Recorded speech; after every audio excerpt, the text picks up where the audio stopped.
Hello everybody in oval window racing land. Hope everybody's all well. As you can see, I've been making a mess, making a little progress here on Hubert. And what I've been doing, daughter's up at school, so I've been sweeping and I've been giving her a dustpan count. I think we're on number 14 here since I've started this process.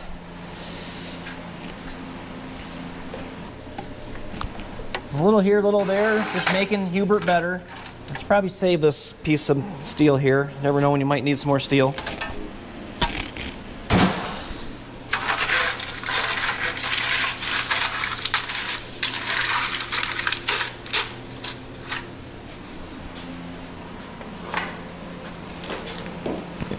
All right, Emily, if you're watching, that's number 14.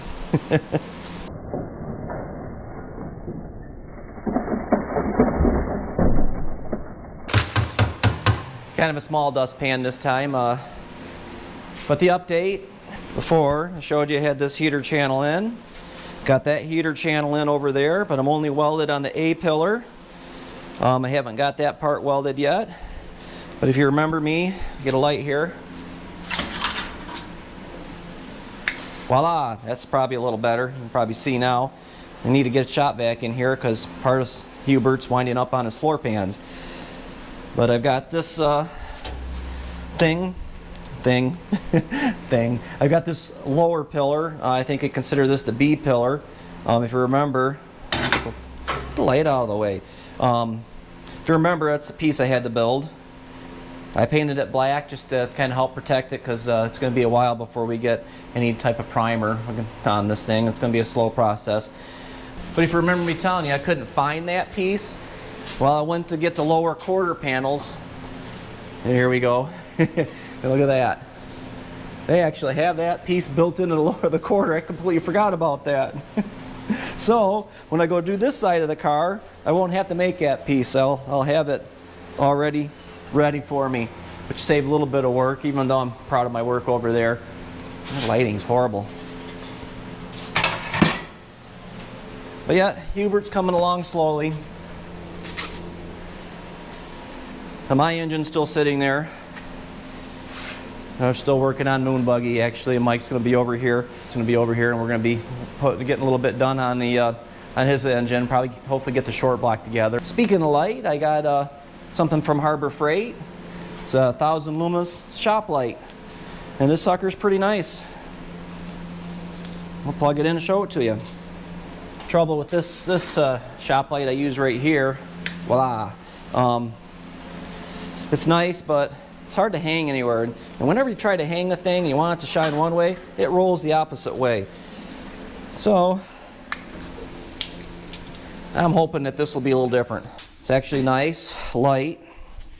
It's got its own little stand and the on button. Boom. I'm down here working on this lower quarter here. It's actually gonna light things up nicely. I'm hoping that it'll stand, and when I'm doing welding and stuff, I can light up where I'm welding, because sometimes it gets really hard with the old eyes to see, especially through a welding helmet, even though I got an auto darkening helmet. But the light is quite adjustable.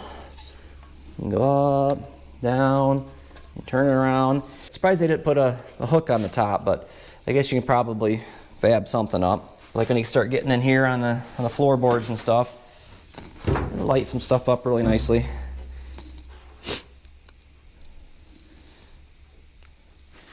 Technically, I think the shop light with the LED in there may be a little brighter. I turned that off, but I think this disperses a lot better. And it's going to face the direction I want it to face. Yeah, real quickly, here's the box for that light. I said I got it at Harbor Freight. It was roughly $23, but if you got a coupon, be a little cheaper than that. Simon's still in the corner over there, but got the Moon Buggy build here that we did the other day, as I helped Mike get his cylinders back together, pistons and cylinders. He put this nice, I think I said it was a Pour 15 paint on there. It is supposed to be like heat treated. We're hoping once the engine starts up, it'll create some heat and treat it itself. He did the case in the same color. We wound up putting the head studs in. couple other things we did. Get the case half spread apart. We're gonna have to clean it before we get too much further, but we wound up installing this plug here and the light here for the oil pump, since we're not using that oil galley anymore. Moon buggy's gonna have a full flow system in it.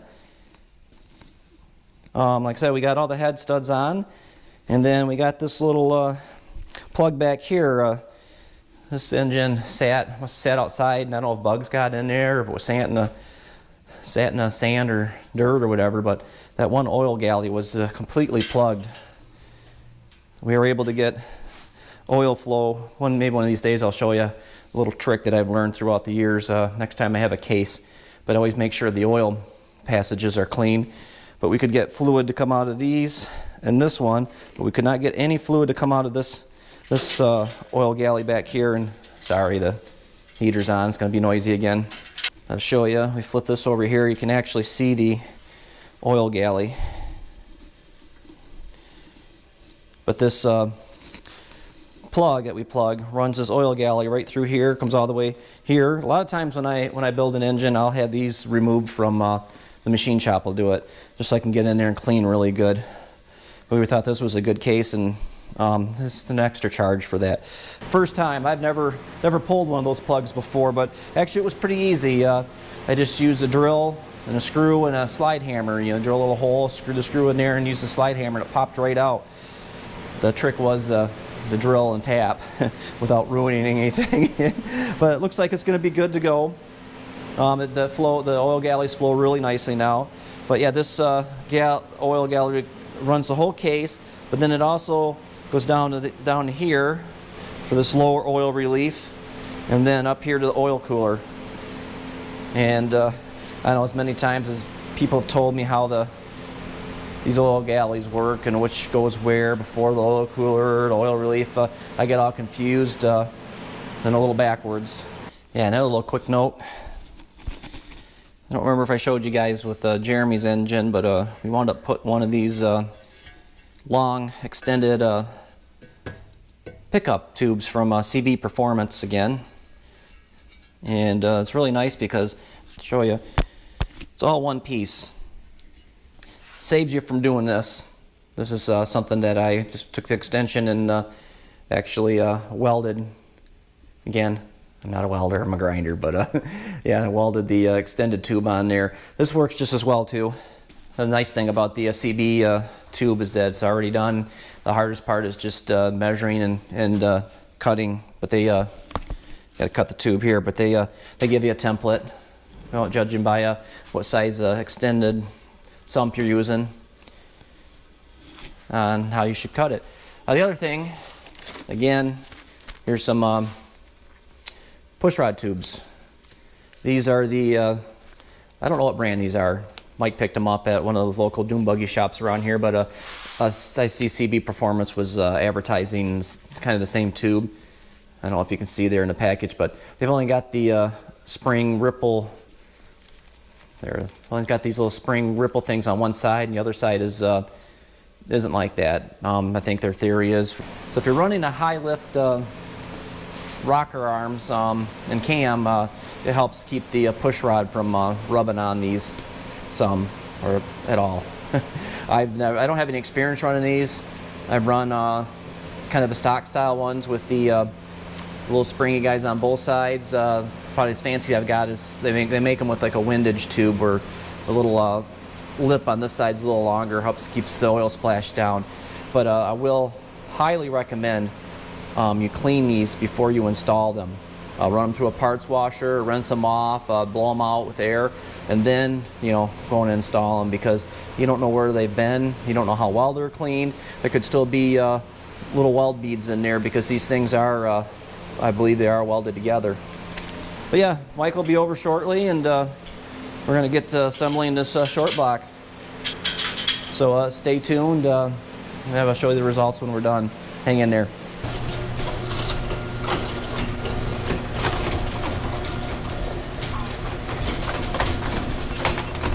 Oh man, my camera just gave out.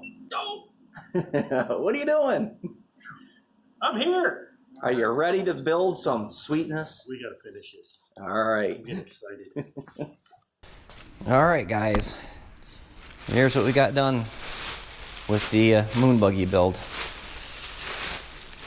So you see Mike came over and we did a little work. There it is. That's, I say the paint job looks really good. He was saying what he did is the paint kind of went on smooth, so you just took the brush and kind of like dabbed it, give it kind of that stuccoed aluminum look, and I think he did a great job. Short block consists of the case, you know, the rods, all the internals, cam, crank, rods, flywheel. We got the oil pump installed, and yeah, we did do a trial fitting with the flywheel, and trial fitting was set somewhere around 3,000 to 4,000, but after doing the final assembly with the shims in it, we oiled the shims up just for that first start slash oil pressure period, just make sure everything was still lubed, and wound up with a 3,500 thousandths in play. I'm happy with that. I always like to shoot between 4 to 5 thousandths if I can. Start getting to 3 thousandths, I consider that a little too tight. 4 thousandths I always consider ideal, but that's where we wound up. About I'll probably say about 4 thousandths if you remove the oil on the shims. The shims are wet now with oil. Next, when we get some more time, we'll be putting the cylinders and the heads on, making it into a long block. Then we got to put the rockers on and get the rocker geometry and push rod length. But that's coming up soon, so stay with me. We're going to put Hubert here away for the night, and Simon's still hibernating, so you guys all take care. As always, keep flat side down, shiny side up, and keep shifting those gears. Talk to you later. Bye-bye.